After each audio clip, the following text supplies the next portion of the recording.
Ya, apa kabar, Apa kabar semuanya? semuanya? Kami berdua di sini dari Radio Taiwan Internasional RTI siaran dalam bahasa Indonesia. Saya Farini. Dan saya Yunus Henry. Ya, hari ini kita berada di tempat atraksi dari arak-arakan Dewi Macu ya, yang mana kita akan memperkenalkan dalam bahasa Indonesia. Betul sekali, jadi di hari ini ya merupakan perdana bagi Radio Taiwan Internasional untuk memperkenalkan kegiatan prosesi arak-arakan Dewi Macu secara bergilir disampaikan ke dalam 11 bahasa.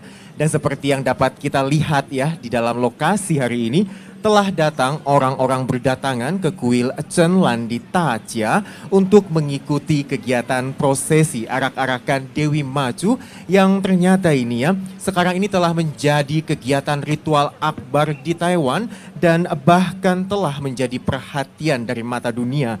Tidak heran seperti Discovery Channel ini pernah memberitakan bahwa kegiatan arak-arakan Dewi Macu ini menjadi salah satu kegiatan besar utama di dunia dari 3 kegiatan besar utama di dunia. Dan untuk arak-arakan kali ini akan berlangsung dan berjalan selama 9 hari 8 malam dimulai pada malam ini yaitu sekitar pukul 11:05 malam ditandai dengan prosesi yang dikenal dengan istilah Qijia. Ini merupakan tanda bahwa tandu dari Dewi Macu ini akan segera beranjak. Dan luar biasanya lagi, ini para peserta akan menempuh perjalanan sekitar 340 km, mengunjungi sekitar 170-an kuil, diperkirakan ada jutaan warga yang mengikuti. Ya, seperti yang kita ketahui ya, bahwa 2 tahun terakhir merupakan masa pandemi, di mana kebanyakan dari kegiatan berskala besar di dunia internasional ditunda atau bahkan dibatalkan. Namun pencegahan epidemi di Taiwan cukup berhasil, sehingga dapat menyelenggarakan kegiatan akbar. Hanya sayangnya untuk tahun ini, kegiatan arak-arakan Dewi Macu hanya dapat diikuti oleh mereka yang berada di Taiwan. Untuk itu pada kesempatan ini, perdana pihak penyelenggara bekerjasama dengan RTI, sehingga dapat memberitakan dan juga memperkenalkan kegiatan ini dalam berbagai bahasa. Nah, kami berdua sendiri akan hadir kembali pada pukul 10.20 malam waktu Taiwan atau pukul 10.20 waktu Indonesia. 谢谢印尼语曾秀琴游继父，各位现场以及荧光幕前的好朋友，大家晚安。这个时刻是由中央广播电台，我们台湾的国家广播电台。我们用11种语言向全世界传递妈祖的慈爱光辉。我们用11种语言表达台湾与世界共好的希望。 Ya, kita kembali lagi untuk siaran dalam bahasa Indonesianya ya, memperkenalkan arak-arakan dari Dewi Macu. Di sini saya Farini dan saya Yunus Henry. Kita berdua kembali lagi dalam ulasan prosesi dari arak-arakan Dewi Macu dalam bahasa Indonesia. Dan tadi barusan dari teman kita yaitu dari bahasa Thailand. Dan ternyata untuk prosesi arak-arakan Dewi Macu untuk tahun 2021 ini luar biasa, ini akan berlangsung selama 9 hari 8 malam. Terhitung mulai dari hari ini yaitu tanggal 9 April hingga 18 April 2021. Dan suasana di lapangan luar biasa meriahnya dan banyak sekali mobil parade, kemudian juga pertunjukan barongsai, kemudian juga ada tarian naga dan lain-lain. Dan ternyata untuk rute arak-arakan kali ini akan melintasi 4 kabupaten atau kota di kawasan sentral Taiwan. Ini meliputi Taichung, Changhua, Yunlin, dan Chiayi. Dan juga melewati 21 daerah pedesaan dengan sekitar 170 kuil yang terletak di sepanjang perjalanan. Dengan total perjalanan ini mencapai 340 km dan jarak yang ditempuh setiap harinya luar biasa, rata-rata mereka harus berjalan kaki sepanjang 40 hingga 50 km. Dan semuanya ini tentu ditempuh dengan berjalan kaki dan total warga yang mengikuti acara ini diperkirakan untuk tahun 2021 ini mencapai 5 juta orang. Dan setiap harinya ini ada sekitar 300.000 warga yang sukarela berjalan mengiringi tandu Dewi Macu. Ya terus terang ya, ini merupakan pertama kali bagi kita berdua, Farini dan Yunus, mengikuti kegiatan seperti ini ya. Nah sementara untuk arak-arakan Dewi Macu ini dalam laporan internasional dikatakan, Discovery Channel mengatakan arak-arakan Dewi Macu merupakan salah satu dari 3 acara religius terbesar dunia yang skalanya hampir sama dengan ibadah naik haji bagi umat muslim ke Mekah dan juga ziarah Natal umat Katolik di Vatikan. Sedangkan untuk CNN mengatakan bahwa arak-arakan Dewi Macu merupakan pengiringan atau arak-arakan yang paling populer di dunia. BBC melaporkan, meski kepercayaan Dewi Macu adalah berasal dari daratan Tiongkok, tetapi tingkat kemeriahan di Taiwan tidak dapat ditandingi oleh kawasan lainnya. Nah sementara untuk UNESCO pada tahun 2009 telah menobatkan kegiatan arak-arakan Dewi Macu ini sebagai salah satu dari warisan budaya hidup tak benda dunia. Ya sebenarnya masih banyak sekali laporan-laporan internasional ya terkait dengan arak-arakan Dewi Macu. Nah berhubung tahun ini merupakan tahun di mana masa pandemi dan pandemi dunia internasional global boleh bilang masih merebak, sehingga untuk Taiwan sendiri berhubung pencegahan pandeminya boleh bilang termasuk sukses sehingga bisa melaksanakan untuk kegiatan yang membuat keramaian yang saat ini kita berada di tempatnya ya. Betul sekali, dan juga kondisi di lapangan sangat meriah sekali, sangat ramai. Ada juga bunyi petasan dan juga antusias para warga ya yang untuk mengiringi tandu Dewi Macu sendiri. Ya, dan sekarang kita langsung saja masuk untuk melihat ya sekilas mengenai sejarah singkat dari kegiatan arak-arakan Dewi Macu ini. Dan untuk prosesi arak-arakan Dewi Macu ini persiapannya dimulai pada perayaan Festival Lentera setiap tahunnya atau dikenal di Indonesia dengan istilah Cap Gohmeh. Dikala itu mereka menggelar yang namanya adalah Chamsi guna menentukan waktu dan tanggal mengenai kapan prosesi ini akan diberlangsungkan. Dan karena banyaknya jumlah umat yang akan ikut dan peserta yang bersedia untuk mengiringi tandu Dewi Macu, maka mereka harus mempersiapkan sendiri ya, baik itu makanan dan juga tempat akomodasi penginapan mereka. Dan salah satu keunikan dari acara ini adalah gambaran ya kekompakan warga Taiwan, kemudian juga kehangatan mereka selama kegiatan berlangsung. Toko-toko yang berada di sepanjang perjalanan di mana nanti tandu Dewi Macu akan lewati, maka para warga ini akan merelakan atau menyiapkan makanan dan minuman gratis mereka bagi para umat yang mengiringi tandu Dewi Macu. Dan tidak sedikit umat yang memberikan sumbangan mereka ya, baik itu dana maupun non material, yaitu berupa tenaga. Dan arak-arakan ini akan diramaikan ratusan ribu umat yang mengiringi Dewi Macu. Dan kegiatan ini juga mendapat sebutan sebagai aktivitas migrasi terbesar di penjuru Taiwan. Karena kenapa? Karena ratusan ribu orang akan bergerak dalam waktu yang bersamaan menuju ke tempat tujuan mereka yang berada di kawasan Chiayi.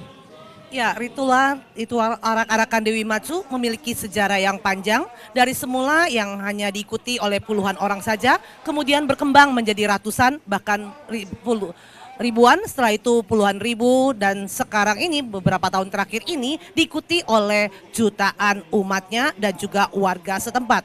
Jadi tidaklah aneh pada tahun 2011 Komisi Pembangunan UN Eksekutif menobatkan kegiatan arak-arakan Dewi Macu ini sebagai kegiatan rakyat utama nasional. Dalam kegiatan ini kita dapat melihat ya antusias dari warga Taiwan dan juga peserta dari arak-arakan Dewi Macu, terlepas dari usia maupun gender, semuanya saling memberikan dukungan dan juga memberikan semangat agar dapat menyelesaikan perjalanan arak-arak Dewi Macu ini karena berlangsung selama 9 hari 8 malam. Nah, pada setiap desa atau kota yang dilewati oleh arak-arakan Dewi Macu dapat terasa kehangatan dari setiap warga setempat. Banyak dari mereka yang menyediakan makanan, toilet, akomodasi, penginapan bagi umat peserta. Nah, prosesi arak-arakan Dewi Macu menjadi simbol otentik kehangatan warga Taiwan yang ramah dan juga saling membahu-membahu. Tadi Farini dan Kak Yunus juga sempat ya merasakan bagaimana mereka dengan antusias memberikan dukungan dan menyemangati kita semua agar dapat menyelesaikan arak-arakan Dewi Macu. Betul sekali. Dan para pemirsa, untuk kegiatan arak-arakan Dewi Macu untuk di kuil Cenlandi Taja ini ternyata ya dimulai pada saat tahun ke-8 pemerintahan Raja Yongzheng di dinasti Qing, yaitu di sekitar tahun 1730 Masehi. Dan hingga pada tahun 1988 ini kuil Cenlandi Taja ini melakukan prosesi arak-arakan dari yang awalnya ini hanya berdurasi selama 4 hari 3 malam, kemudian menjadi 8 hari 7 malam, dan selanjutnya bertambah menjadi 9 hari 8 malam seperti saat ini. Dan berdasarkan data di tahun 2013, ini yang dirilis oleh Akademia Sinica di Taiwan, dan total kuil Dewi Macu di seluruh penjuru Taiwan ini mencapai 986 kuil. Dan 3 diantaranya ini dibangun di masa dinasti Ming, dan 37 lainnya ini dibangun di era dinasti Qing. Ya, saudara-saudara permisa, kepercayaan Macu menjadi kepercayaan rakyat terpenting untuk kawasan pantai tenggara daratan Tiongkok dan juga Taiwan. Nah, siapakah Dewi Macu? Tadi kita telah jelaskan mengenai prosesi ritual arak-arakan Dewi Macu, tetapi kita belum menjelaskan ya siapakah Dewi Macu. Ya, pada awalnya Dewi Macu dikenal sebagai Dewi Laut, yang juga dikenal di Indonesia ya sebagai Dewi Laut, yang memberkati nelayan dan juga melindungi mereka yang tinggal di pesisir pantai. Oleh karena itu pada masa-masa awal dibangunnya kuil Dewi Macu di Taiwan, kebanyakan itu di daerah pelabuhan, memilih daerah pelabuhan dan juga menghadap ke laut. Tapi kemudian belakangan setelah tiba di Taiwan, kepercayaan Dewi Macu pun berkembang. Sehingga kuil Dewi Macu yang tadinya dibangun mengarah ke laut dan juga di kawasan pelabuhan, sekarang beralih menghadap ke area pegunungan tinggi. Karena harapan dapat melindungi rakyat dari setempat dari serangan suku penduduk asli yang saat itu kerap ingin berburu kepala mereka. Nah, selama perang antara daratan Tiongkok dan Prancis dan juga Perang Dunia Kedua, Dewi Macu sendiri kembali lagi kepada tugas awalnya, yaitu memberikan, melindungi, memberkati mereka yang tinggal di daerah pesisir pantai dan juga mereka yang bekerja di laut. Nah, tapi kali ini mereka lebih melindungi dari serangan-serangan ranjau karena dalam situasi perang pada saat itu. Jadi menyelamatkan para pasukan yang tengah berperang. Nah, di samping itu Dewi Macu sendiri di Taiwan sudah menjadi dewi yang membantu warga masyarakat dari bencana alam. Termasuk seperti angin topan, kemudian banjir, gempa bumi, dan wabah penyakit serta lain-lainnya. Betul sekali. Jadi kepercayaan Dewi Macu sendiri ya ini berkembang dari zaman kerajaan, kemudian masuk ke zaman mungkin penjajahan dan juga masuk ke zaman sekarang yaitu di zaman era modern seperti saat ini. Dan kepercayaan Dewi Macu juga kian berkembang dan semakin mudah ditemukan di mana-mana, dan cakupan Dewi Macu juga kian meluas ya, termasuk untuk zaman sekarang bagi mereka yang ingin memperoleh berkah kesehatan, kemudian juga bagi mereka yang ingin lulus ujian, dan juga bagi mereka yang ingin mencari mungkin pekerjaan yang lebih cemerlang, dan juga bagi para petani yang ingin mengharapkan agar tanah mereka tetap subur. Dan kepercayaan Dewi Macu telah berkembang dari yang awalnya seorang dewi pelindung dikala berlayar di lautan luas, dan ini kali ini menjadi pelindung bagi seluruh aspek kehidupan masyarakat di Taiwan. Dan selama 400 tahun lamanya Dewi Macu bagi warga Taiwan ini layaknya seorang ibunda yang melindungi dan menemani anak-anak mereka dalam melewati keseharian mereka. Dan Dewi Macu sendiri yang membantu warga Taiwan ini melewati masa-masa sulit dari era pemerintahan, penjajahan hingga ke era nasional saat ini. Dan setiap kali Taiwan menghadapi masa-masa sulit, Dewi Macu ini akan menemani dan mengatasi penderitaan warga di Taiwan. Dan kepercayaan Dewi Macu ini menjadi salah satu bagian terpenting aspek rohani warga Taiwan. Ya, jika tadi Yunus melihat dari aspek rohani, sekarang Farini mengajak Anda melihat dari aspek nilai ekonomi. Kita sendiri mengetahui ya, di mana adanya keramaian tentu akan ada mendatangkan pergerakan ekonomi. Nah, nilai ekonomi yang didatangkan selama prosesi arak-arakan berlangsung itu cukup besar. kalau kita mengambil contoh di 2 tahun yang lalu, yaitu tahun 2019, ya karena tahun lalu kegiatan ritual ini sempat tertunda selama 85 hari dan jumlah pesertanya juga lebih dibatasi karena pada saat itu sedang memanasnya pandemi global maupun juga di Taiwan ya. Jadi dilihat dari berbagai bidang terkait transportasi, kuliner, dan akomodasi penginapan yang terletak di sepanjang perjalanan yang dilewati oleh arak-arakan Dewi Macu pada tahun 2019 lalu bisa mencapai 3 miliar. Nah, perhitungannya secara kasar adalah apabila rata-rata uang yang dikonsumsikan per orang selama berlangsungnya arak-arakan Dewi Macu sebesar $1.500 Taiwan dan jumlah pengikut pada kala itu mencapai 2 juta orang. Nah, dengan demikian totalnya adalah 3 miliar dolar Taiwan. Belum lagi dengan donasi dan persembahan dari para umatnya selama prosesi arak-arakan berlangsung diperkirakan juga mencapai 1 miliar. Masih ada nilai intelektual properti dari para pemilik usaha yang diperkirakan berjumlah 1 miliar. Di samping itu masih ada sponsor dan biaya tambahan lainnya. Dan tahun ini diperkirakan mencapai 5 juta peserta. Jadi bisa kita bayangkan ya Kak Yunus ya.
就是月。